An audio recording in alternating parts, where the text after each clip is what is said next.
Now welcome back to another exciting episode of the Myth-Busting Locksmith. Now, as you can see today, we have an array of special tools and fiddly bits, sharp things, pokey things, and a whole set of, or a whole world in fact of pliers in here, all of a specialised type. Now this is the kit that I use for getting broken keys out of locks.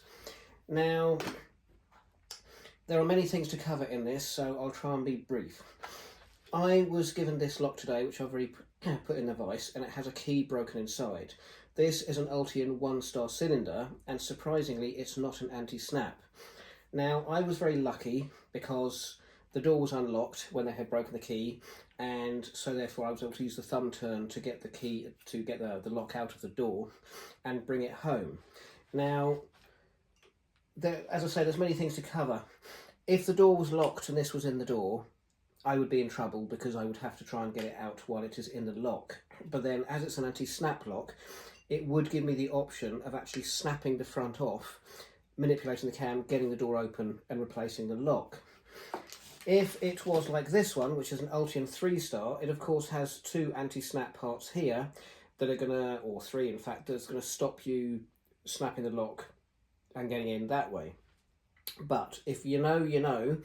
If there's a broken key inside this, you may be able to snap the lock and still be able to get to the cam. Haven't tried it, not going to try it because these are expensive, but it potentially does give you the option of snapping the lock and still being able to manipulate the cam.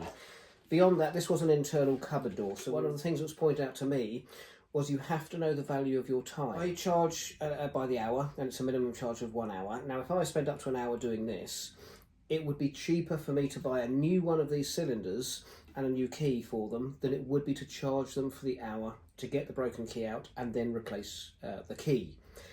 If it was obviously an anti-snap one, I may have no choice but to get the broken key out however I can. So sometimes you have to think of your time. Is it more valuable just to say, you know what, I'm not going to try and get it out, I'm going to snap the lock, manipulate it open, replace the cylinder, replace the key, that'll cost you less than an hour's labour? Or is it going to be better for me to try, or if I have no option, I'm going to have to try and get the broken key out?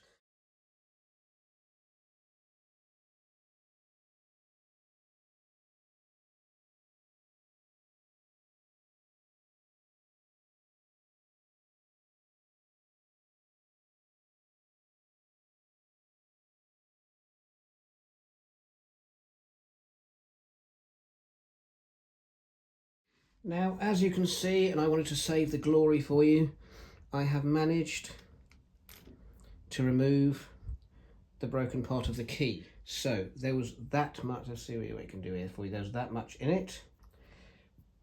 There was quite a significant break, that's where it's broken. Now these keys are thick. Now, if I can zoom in for you. So the two things I used, sorry I'm breaking this video up to make it easier for you. Where are you? There you are. So what I used was I used this black one, which is basically a spike, and I used that to go into the lock and to actually push the pin down because the pin was holding the lock, the key, sorry, in the lock behind, so it couldn't come forwards because the pin was in the way, and it's a big pin. So I used this spike, trying to find the camera angle for you. I used this spike here to push the pin down. Once I'd done that, I was then able to use this spiky one here, trying to get the best angle, there we are, and that I was able to go in at an angle like this and basically sort of hook and pull it out. The customer will get charged for the hour because obviously it's a minimum charge of an hour, and I've had to bring this home, set it up and get everything organised. So I have no idea how they broke the key in the lock, but we've got it out successfully, which means I won't need to replace the cylinder, and we will be able to return that to its door tomorrow.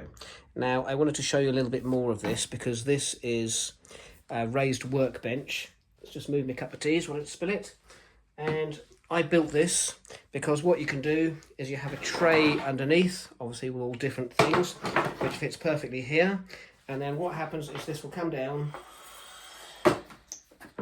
and will sit as a flat storage area. So if I take you off the tripod for a minute just to show you, because that was such a quick video getting the key out, which is excellent news. This is basically the setup. These are the shiny things I've got and the spiky things, there's all sorts.